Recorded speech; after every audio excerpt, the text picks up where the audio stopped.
Olá para você que está em casa, o Vida Saudável está começando agora nesse formato em que as nossas entrevistas seguem sempre sendo realizadas no formato virtual, que você já está acostumado. Afinal de contas, ainda estamos numa pandemia e como ainda nem todo mundo da nossa equipe está vacinado, a gente segue realizando esse programa, cada um na sua casinha, e é um jeito que tem funcionado. Eu espero que você que está em casa esteja gostando. No programa de hoje, a gente vai falar sobre a preparação dos alunos para enfrentar o Exame Nacional do Ensino Médio, o Enem. Vamos saber os desafios desse ensino remoto tão predominante nesse tempo de pandemia. Saber também as dicas, para uma melhor aprendizagem neste momento. O Vida Saudável está no ar e a gente volta logo depois do intervalo. Até já!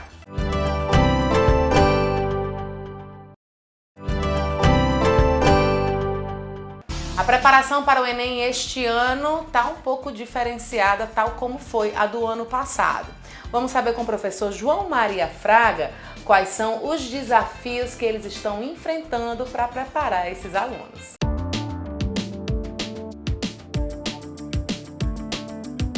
Parece que aos poucos a vida vai voltando ao normal.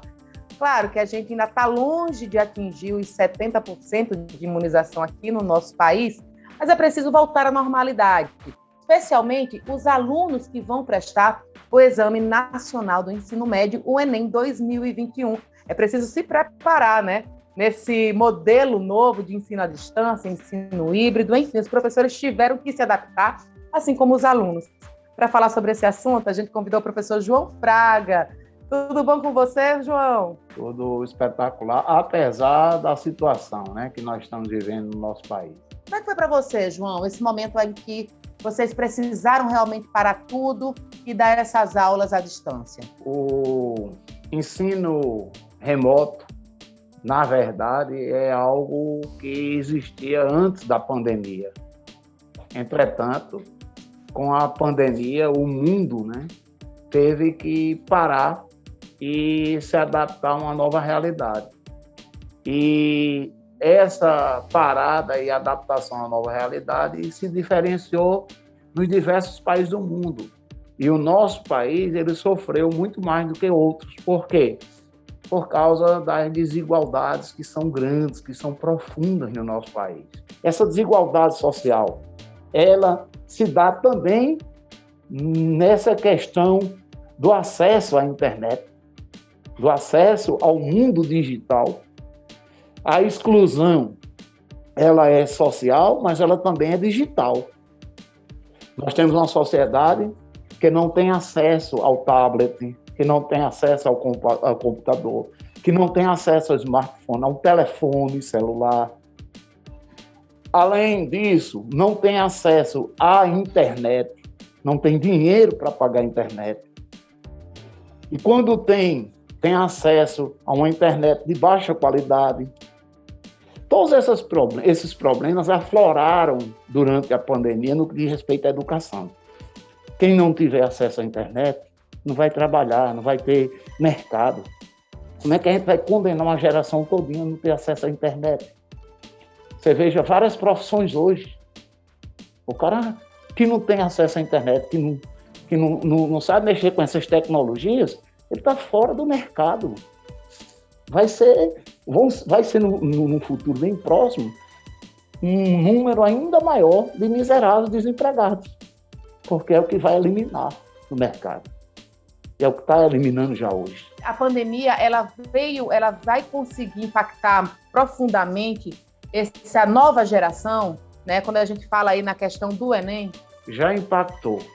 Não só na educação, mas em diversas outras áreas, diversas outras profissões, o impacto foi enorme e as mudanças já existem e elas deverão se aprofundar. Eu acredito que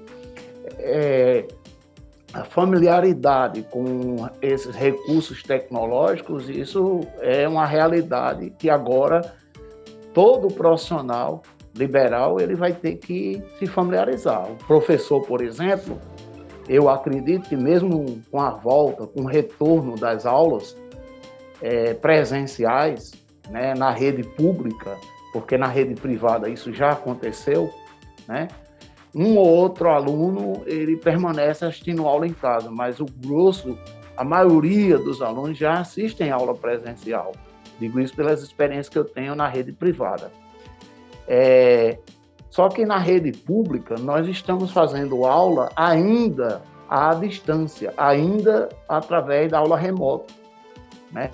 Mas brevemente nós estaremos, tanto na rede estadual quanto municipal, na sala de aula presencial também fazendo as nossas aulas. Eu espero que não demore muito, pelas notícias que têm chegado. Mas o que é que você tem sentido nesse pouco tempo aí de retorno com os alunos da rede privada? Uma realidade nova, porque mesmo voltando à aula presencial, mas ainda existe, né, esses recursos tecnológicos que são utilizados.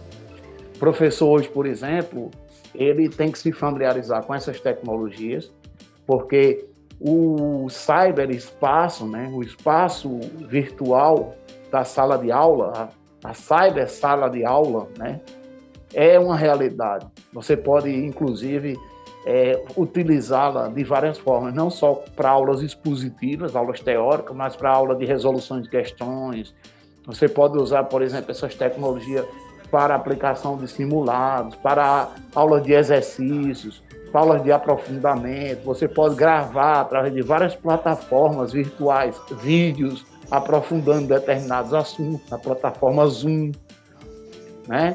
Você pode fazer um encontro com alunos e realizar com eles monitorias, né? Tirando dúvida, fazendo plantões de dúvida através do Google Meet ou de outras plataformas. Você tem um leque hoje, né, de ferramentas que já existiam, mas que não tinham esse fim, não eram utilizados por um número muito grande de pessoas, como hoje é, né? O professorado ele terminou sendo obrigado, praticamente, a aprender sobre essas ferramentas, a utilizar essas ferramentas. O professor que não estiver disposto a se apropriar dessas ferramentas, dificilmente ele vai sobreviver no mercado privado. E aqueles da rede pública de ensino também tiveram que fazer cursos. Eu acho que mais do que nunca esse protagonismo, né, de repente conseguir uma vaga na universidade está muito na mão do aluno, porque agora ele tem que fazer a gerência do seu tempo, ele tem que organizar direitinho ali o método de estudo, né? Não está mais aquela cobrança diária que era ir para a escola e o professor, vamos estudar. Esse modelo de aula remoto, um dos aspectos que os especialistas, inclusive, falam é exatamente essa questão da autonomia do aluno, né? Que é um aspecto aí que envolve interesse, que envolve disciplina, que envolve método de estudo. Os alunos, uma parcela, se adaptaram bem. Eu diria até que muitos alunos, pelo menos uma determinada parcela, aprovaram esse tipo de modelo, que já era muito usado para a preparação de alunos para concurso, principalmente, mas que não era usado nessa faixa etária do ensino médio, do ensino fundamental. Mas essa geração, ela sai dessa pandemia, quando a pandemia for resolvida, né? Ela vai sair já mais familiarizada do que a geração anterior, que tinha que fazer uma universidade para depois fazer concurso e, na fase de concurso, assistir a aula através dessa modalidade. Agora isso foi antecipado. Então, acho que essa geração, ela aprendeu muito. Um dos aprendizados foi exatamente esse, de ganhar autonomia, né? De se preparar, de se organizar, de planejar o seu tempo de estudo. E o professor, ele também aprendeu não só as tecnologias, a utilizá-la e a fazer uso dessas ferramentas para preparar o seu aluno, mas o professor também aprendeu um papel importante dele, que é o papel de mediador do conhecimento. Não apenas aquele cara que ensina, mas aquele cara que ensina a pensar, aquele cara que ensina o aluno a pesquisar. como manter a motivação em tempos de pandemia? O professor ele deve concentrar o aluno do seu projeto de vida, né? O aluno tem um projeto de vida. O aluno construiu o seu projeto de vida ou está construindo um projeto de vida. E dentro do seu projeto de vida, passa essa questão do Enem. Não como um objetivo fim do projeto de vida dele, mas como um objetivo meio, como um objetivo de, nessa fase que ele se encontra, de culminância, né, do seu projeto de vida, de entrar na universidade, fazer um curso superior, aquele curso que ele se identifica e tal. E para isso ele tem que estar motivado para estudar. Por quê? Porque as grandes conquistas exigem grandes sacrifícios. E quem quiser encontrar o professor João Maria Fraga nas redes sociais, se de repente tirar dúvidas com relação à história do Brasil, como é que faz, professor? Nós temos um cursinho preparatório, o Central à Prova, fornecemos aulas presenciais e também aulas remotas. E aí você escolhe se você quer fazer o curso de maneira remota ou de forma presencial. E nas redes sociais nós temos um canal muito interessante chamado Mais Humanas. Então você vai lá no YouTube e você vai assistir muita aula conosco e com alguns convidados, grandes professores de filosofia, sociologia, de história, de geografia, que levam o seu conhecimento de maneira gratuita através das redes sociais, no caso do YouTube, com esse canal Mais Humanas.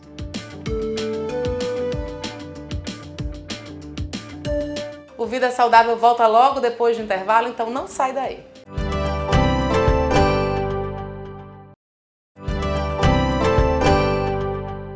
Será que existe uma fórmula certa para a gente aprender a estudar? Quem conta isso para a gente é a pedagoga e doutora em Ciências Sociais, Juliana Vilar.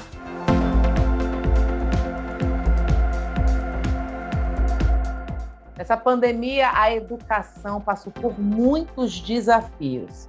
E o aluno teve que se adaptar, assim como os professores. Mas, mais do que nunca, a autonomia, o protagonismo, está mesmo nas mãos dos alunos. Para falar sobre esse assunto, a gente convidou Juliana Vilar. Ela que é pedagoga, é mestre, é doutora em antropologia social e é mentora acadêmica. Ela é aquela pessoa que vai ensinar a gente a estudar bem direitinho, não é isso, Ju? Isso, Luísa, que bom estar aqui com vocês, conversando um pouquinho, né, sobre rotina de estudos, sobre hábitos de estudos, principalmente e especialmente nesse momento agora que a gente está vivendo, né, de que a gente teve vários momentos, né, teve o início da pandemia, que a gente teve que entender o que era tudo aquilo, e aí naquele primeiro momento a gente achava que ia ser só 40 dias, né, aí depois teve um outro momento que a gente teve que se readaptar, né, nossa rotina de estudo, de trabalho. E agora tem esse momento agora que a gente está vivendo, que também, né, a gente começa a retomar algumas coisas, mas o modelo de ensino híbrido ou remoto, ele ainda está permanecendo e acredito que ainda vai ficar aí por um tempo. E aí esse modelo, né, ele traz uma série de desafios para a gente, né, principalmente relacionado à rotina, né. Durante todos esses momentos aí que eu falei de transformações e de mudança, a gente teve que ir readaptando a nossa rotina, né? E isso para os mais novos, para os adolescentes, para a juventude é um grande desafio. Para a gente também, né, que é adulto também, a gente tem as nossas questões, mas para eles também é bem complicado essas mudanças, né? O que a gente pode pontuar como as principais diferenças nesse processo de aquisição de conhecimento, né? Uma coisa é você estar presencial, outra coisa é você estar no ensino à distância. O que é que se perde no momento em que colocamos uma tela aqui na nossa frente? Então, acho que a gente perde duas coisas que são principais no processo de aprendizagem, né? A primeira é a questão da rotina, né? Entenda, quando a gente está na escola, a gente acorda todos os dias no mesmo horário, ou na universidade, né? A gente acorda todos os dias no mesmo horário, toma um café, vai para a escola, vai para a universidade, vai para o trabalho. Então, estabelecer uma rotina fica mais fácil, né? Principalmente a questão do acordar no mesmo horário, né? E aí, quando a gente sai um pouco desse formato, né? Fica mais em casa e a gente perde um pouco esse poder de gerir, né, de uma forma mais organizada a nossa rotina. E rotina é o principal na nossa rotina de estudos. E outra coisa que a gente perde é o contato com os nossos colegas, nossos amigos e nossos professores. Para um processo de aprendizagem, o contato com o outro, ele é determinante, né? A gente vai para a escola, a gente vai para a universidade, a gente vai para o nosso trabalho, não é só para aprender e não só para trabalhar. A gente vai para encontrar o nosso colega, o nosso amigo, para conversar, para resenhar, para paquerar, né? Para fofocar. E é isso que faz sentido, né? Para a gente estar naquele espaço, né? Conversar com os professores, rir das piadas dos professores, né? Tudo isso. Então, a gente perde, nesse momento, a gente perde um pouco esses dois pontos. Porém, a gente não perde totalmente, né? Aí a gente tem que se reorganizar para poder se apropriar dessa rotina e desse contato com as pessoas de outra forma. Falar sobre estudos é falar sobre rotina, porque o nosso cérebro ele não precisa estar gastando muito tempo fazendo atividades que saem da nossa rotina. Por isso que é importante a gente ter uma rotina fixa, né? E aí, o que a gente pode fazer, né? E aí vai a dica para os estudantes. Estabelecer uma rotina equilibrada, né? Com horários fixos de dormir, de acordar. Nossa rotina do sono, nossa higiene do sono é determinante no nosso processo de aprendizagem. Momento das refeições, a prática de atividade física, falar sobre estudo é falar sobre atividade física, porque é nos movimentando que a gente consegue movimentar nossas estruturas cognitivas e neurais, e por isso a gente vai conseguir estudar melhor. Falar sobre estudo também é falar sobre atividades no nosso dia a dia que nos dão prazer, aquela coisa da serotonina, da dopamina, entendeu? E aí a gente sempre tem que ter na nossa rotina, né, atividades que nos dão prazer, assistir aquela série que a gente gosta, jogar no videogame, né, essa geração adora, fazer aquele jogo. Outra coisa, entrar em contato, né, durante a nossa semana com pessoas que nos estimulem, que nos dão prazer, que tragam alegria para a nossa vida. Há um tempo atrás, tinha-se uma ideia extremamente ultrapassada, que algumas pessoas elas ainda reforçam isso, e a gente tem que desconstruir isso, de que para a gente conseguir alcançar algum objetivo profissional ou educacional, a gente tem que abdicar de tudo na nossa vida para poder se dedicar só àquilo. E a neurociência, as pesquisas acadêmicas já vêm sinalizando que isso é um grande blefe, né? Um grande erro. Porque o que acontece? Se a gente não estiver bem emocionalmente, fisicamente e mentalmente, os estudos não vão fluir. Né? A gente até pode passar, essa semana toda, eu vou ficar a semana inteira só estudando. A gente até pode, mas na outra semana a conta vai chegar. E aí você não vai dar conta. Então, muito melhor é a gente organizar uma rotina, né? Que você se autoconheça, tipo assim, e que equilibre e que você se autoconheça, assim, qual é o meu horário que eu estou mais produtiva? É de manhã? É de tarde? E aí, aqueles horários eu vou destinar para estudar. E aí, fora isso, o que eu tenho que ter na minha rotina? Tem que ter a prática da atividade física. Se for diária, perfeito. Ou então, 3 vezes por semana. Né? Eu tenho que, no final do meu dia, ter alguma estratégia de recompensa. Isso funciona muito para os estudos, sabe? Tipo assim, eu tenho um grande número de coisas para estudar, né? Hoje eu vou ter que estudar biologia sem parar, que vamos dizer que biologia é um assunto que eu não gosto muito. E aí eu vou me dar de presente alguma coisa. Eu vou passar aqui, né, 2 horas de manhã e 2 horas de tarde estudando biologia. E no final do dia, eu vou me dar de presente comer um açaí delicioso que eu amo, entendeu? Ou então, eu vou assistir aquele filme que eu estava querendo assistir. Eu mesma me dar de recompensa, né? E aí, o segundo ponto que eu falei, né, que é essa falta de contato que a gente tá com as pessoas, que isso faz com que a gente, né, tenha mais vontade de estudar e tal. E aí buscar estratégias também de se manter em contato com as pessoas, né? As redes sociais estão aí, né? E aí falar com aquele colega pelo Instagram, né, mandar uma mensagem para ele, fazer uma chamada de vídeo, né, se manter em contato com as pessoas, porque somos seres humanos, somos seres que precisamos viver em coletividade, e a aprendizagem, ela só faz sentido no coletivo. Juliana, parece-me que é natural a gente saber estudar. Só que parece que no final das contas não é bem assim. Preciso aprender a estudar. E mais do que nunca, nesse movimento de mudança que a gente tem, é um reaprendizado do estudo. Queria que você falasse um pouco desse trabalho que você tem desenvolvido, de mentoria acadêmica, mas que serve demais, né, para esses alunos. Eu acho que o aprender a estudar é o que vai ali, fazer toda a diferença no final, não é? É um trabalho, né, que eu venho desenvolvendo, eu já fazia esse trabalho na universidade. Eu me usei também como mentora da minha própria trajetória, né? Eu tenho 2 filhos, né? Fiz mestrado, fiz doutorado com meus 2 filhos pequenos, passei no concurso, então assim, sempre eu tive que gerenciar a minha rotina de estudos. E aí depois, né, que eu consegui alcançar alguns objetivos, eu comecei a perceber que pessoas próximas de mim começaram a me pedir para ajudar, né? Ah, Juliana, como é que eu faço para estudar melhor? Qual é a melhor técnica de estudo, né? Ah, eu estou me sentindo desmotivada, o que eu faço? E aí eu comecei, né, a pontualmente fazer essas intervenções e esses cuidados, né, com as pessoas que estão ao meu redor. E aí depois eu comecei a me aprimorar e acabei criando, né, construindo um método, né, levando em consideração essas questões que eu fui aprendendo. E aí estou agora, né, fazendo esse trabalho com estudantes de mestrado e doutorado, e também com o pessoal que está querendo fazer concurso público, né? Tenho interesse também de mais para frente também entrar para ajudar o pessoal que está querendo fazer o Enem, também fazer essa assessoria. E assim, pensando assim, que não só no meu caso, né, mas hoje existe uma série de profissionais aí no mercado que estão aí para ajudar a gente, né? Seja em qual área for.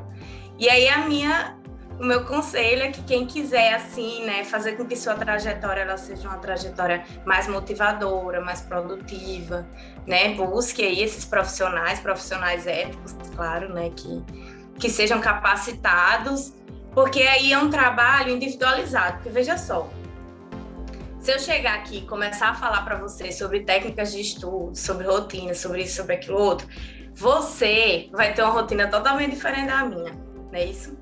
Vamos pensar, né? Se você for contar como é a sua rotina, é totalmente diferente da minha. Então, eu não posso chegar com fórmulas e com modelos, né, pré-determinando para as pessoas o que é o melhor. Seria excelente, seria maravilhoso se eu tivesse a fórmula, qual é a técnica, a melhor técnica de estudo.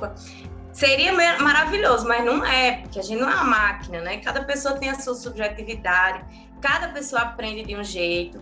E outra coisa, cada pessoa também entende um assunto de determinada forma, né? Então, o trabalho de mentoria, ele é um trabalho que vai olhar essas individualidades, né? Essas particularidades de cada um e vai promover alguns ajustes, né, na rotina da pessoa, junto com a pessoa, para que esses estudos sejam mais efetivos, né? Tenham bons resultados, né, traga motivação, produtividade, né, e sempre pensando assim, que para conseguir um objetivo profissional ou educacional, a gente não precisa acabar a nossa vida, né? A gente tem que fazer tudo isso com qualidade, né, com qualidade física e mental, para poder seguir a nossa vida, né? Esse é só um momento. E assim, sempre conectado com a ciência, o que eu faço é dialogado e referenciado pela ciência, pela academia. Juliana Vilar, quem quiser, né, acessar o seu conhecimento, aprender a fórmula específica, né, para cada um, como é que faz? As redes sociais, para que todo mundo possa aprender a estudar? Meu Instagram é @, mentoriaacademica.vilar. Vão lá, me sigam, vamos fazer essas trocas aí. O Vida Saudável volta logo depois do intervalo, não sai daí.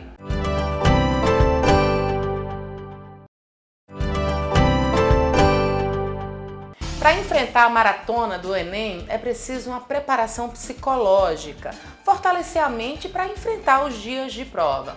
Quem dá as dicas agora é a psicóloga Sara Ruth. É fato que todo e qualquer concurso exige da gente uma preparação mental, uma preparação emocional. Agora, avalie tudo isso, né, dessa pressão que a gente sofre na hora de prestar um concurso nesse período de pandemia. Eu acho que essas pressões elas ficam ainda mais potencializadas e quem vai falar sobre esse assunto com a gente, Sara Ruth, ela que é psicóloga, doutoranda em psicologia. Seja muito bem-vinda ao nosso programa, viu, Sara? Obrigada, muito obrigada. Prazer estar aqui, poder falar de um tema que é tão pertinente, né? E que, como você mesma falou, Luísa, tem tudo a ver com a questão de saúde mental também, né? Além de ser um tema da educação. Nesse período de pandemia, eu acho que todo mundo ficou com os nervos mais à flor da pele. Ano passado a gente teve um adiamento da data do Enem. Esse ano ela vai se realizar no período normal, né, digamos assim. Mas está todo mundo com a carga emocional muito acumulada. O que você tem dito aí para os seus pacientes, né? Na verdade, para os estudantes que você acompanha e que o que você tem visto, né, ao longo desses meses com esses meninos que vão fazer esse Enem em poucos meses? Uma coisa que a gente trabalha muito com os adolescentes, né, especificamente sobre Enem, é sobre como lidar com essa pressão deles mesmos sobre a atividade que eles estão exercendo, que é o estudo para o Enem. E aí eu gosto de levar essa questão por esses 2 âmbitos. O âmbito da pressão sobre si mesmo, então, trabalhar com o aluno questões como evitar comparação com outros, né? Muitas vezes a gente está vendo ali, conversando com um colega, e aí o outro colega está lá falando que trabalha e estuda ao mesmo tempo, e consegue estudar não sei quantas horas por dia, ou estou fazendo vários cursinhos isolados, ou eu estudo 8 horas por dia, né? E assim, não adianta a gente medir, né, usar a mesma regra que uma outra pessoa usa.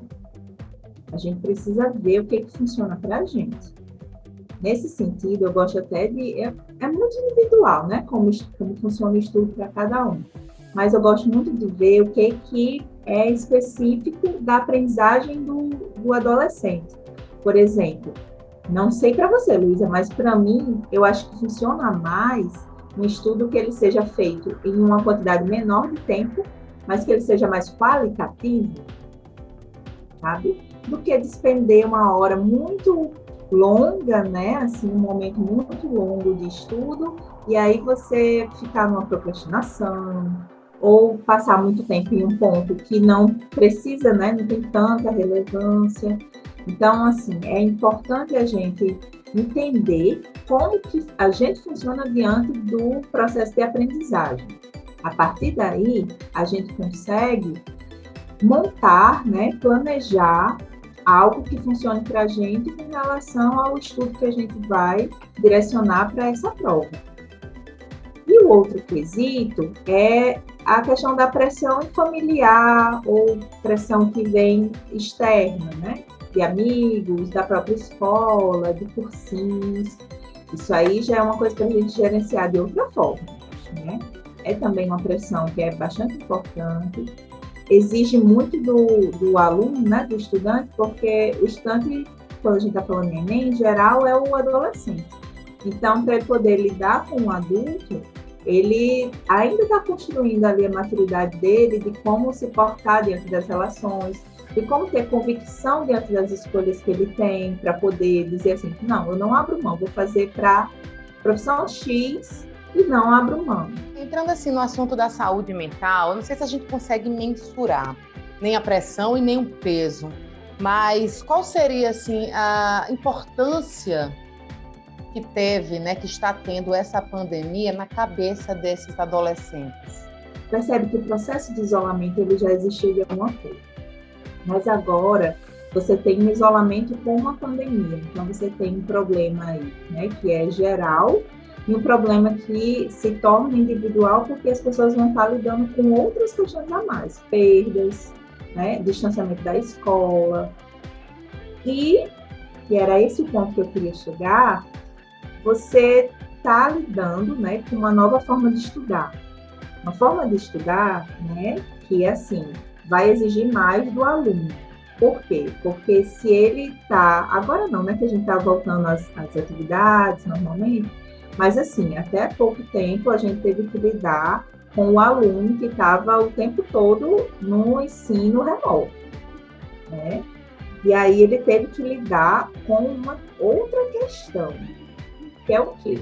A responsabilidade de estar sozinho no próprio controle do estudo, né? Então, a gente está ali em casa sem muito controle do tempo que a gente vai levar para acordar, para se arrumar, para organizar as outras coisas, né? Para se dedicar ao estudo complementar, né? Ao tempo também que a gente leva para realizar as nossas atividades de casa, certo?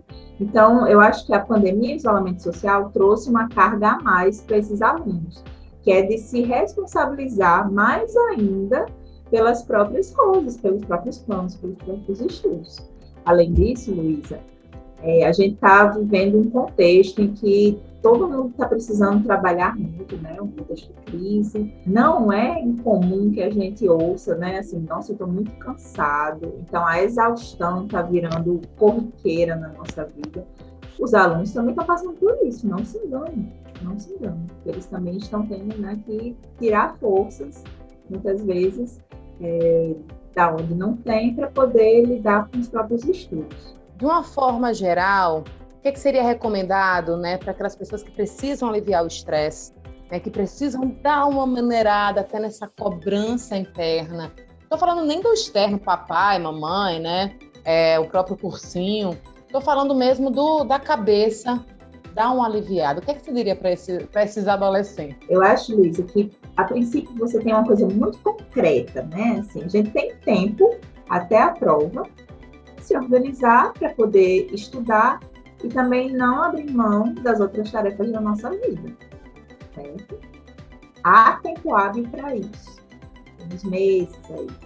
Então, o que eu recomendaria, pensando nessa questão da saúde mental, evitar momentos, né, de crise de ansiedade, primeiro uma organização, né, um planejamento com base em como você lida com seus próprios estudos. Então, você precisa se conhecer um pouco, né?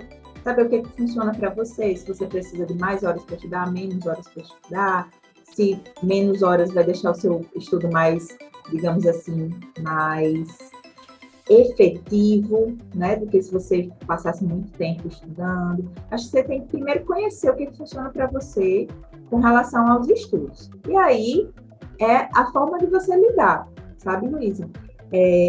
Por exemplo, eu tenho as minhas atividades que eu considero hobbies, né, e as principais coisas, né, as coisas que eu acho mais importantes na minha vida. Por exemplo, para mim, eu não abro mão de estar com os meus pais, com a minha família, né? Isso é muito importante, central para a minha vida. E tem outras questões também, né? Tem os hobbies, os esportes que eu quero fazer, né? Tudo isso. E é preciso não prescindir dessas atividades, né? Não dá para a gente só estudar. Não dá para só estudar, né? Eu sei que existem alguns processos que vão ser um pouco mais difíceis, né? Temos aí alunos que estão tentando alguns exames que são, né, que precisam de uma pontuação, né, um argumento maior para poder conseguir uma vaga, mas a gente também precisa de alguns momentos, né, de respiro. É bom que a gente tenha uma estratégia para que quando esses momentos aconteçam, né, a gente possa lançar a mão dela. Sei lá, para mim funciona dar uma caminhada, certo? E daí, durante essa caminhada, eu posso ir trabalhando outras coisas, refletindo, ou apenas, né, me distanciando um pouco, né, desse espaço do estudo, porque é importante se distanciar também, né, em alguns momentos. Vai ter dias que o estudo vai ser muito produtivo, que a gente vai concentrar legal, que a gente vai ter a nossa atenção ali intacta, né, e vai ter dias que não. Vai ter dias que a gente não vai conseguir render tudo aquilo que a gente gostaria. E tudo bem. Eu acho que a gente precisa saber lidar com isso também, né? Sara, e no dia da prova, será que vale fazer uso de algum medicamento, mesmo aqueles, né, naturais, como por exemplo a maracujina, né? Aquelas pessoas mais nervosas. Você acha que vale lançar mão desse tipo de auxílio? Eu acho que as pessoas, elas precisam saber o que funciona para elas, certo? Porque vai que elas, no dia da prova, no momento que elas estão com bastante ansiedade, escolhem fazer um uso de alguma substância e aí não lida bem, né? Dorme demais, né? Existem coisas que a gente precisa avaliar primeiro, para saber o que funciona para a gente, né? Óbvio que medicações somente com acompanhamento médico. E aí é o médico que vai dizer se aquilo vai ser permitido, vai funcionar para a pessoa ou não, né? Mas existem algumas estratégias que a gente pode fazer, inclusive de respiração, né? Tem pessoas que... Pronto, isso ajuda muito, né? A ansiedade é uma coisa muito interessante. A ansiedade é uma coisa física e psicológica, né? Então, você sente os sinais, os sintomas no teu próprio corpo, né? Então, a própria respiração, ela é bastante central, ajuda demais nesses processos de ansiedade, né? Eu iria mais por essa vertente, assim, né? De trabalhar a respiração, né? De ter cuidado no dia anterior da prova, né? De não ter passado muito tempo estudando no dia anterior, porque daí você pode gerar uma ansiedade a mais, né? Deixar um tempo para relaxar, para poder dormir bem, né? E no outro dia poder estar seguro e relaxado também. Queria que você deixasse com a gente suas redes sociais, para que o pessoal que está nos assistindo possa entrar em contato com você e, de repente, tirar mais alguma dúvida, se aprofundar mais em algum tema. E quem quiser entrar em contato, tirar dúvidas, só me procurar no Instagram. Meu Instagram é @SaraRuth, Sara com H, Ruth, R-U-T-H, Ferreira. O Vida Saudável de hoje vai ficando por aqui. Obrigada pela companhia. Se for sair de casa, não esquece a máscara nem o álcool gel, tá bom? Dúvidas e sugestões, é só falar com a gente lá no nosso Instagram, que é o @VidaSaudávelTVAL, ou então lá no meu Instagram pessoal, que é o @VemCaLuísa, tá bom? Próxima semana a gente tá de volta. Até lá. Tchau!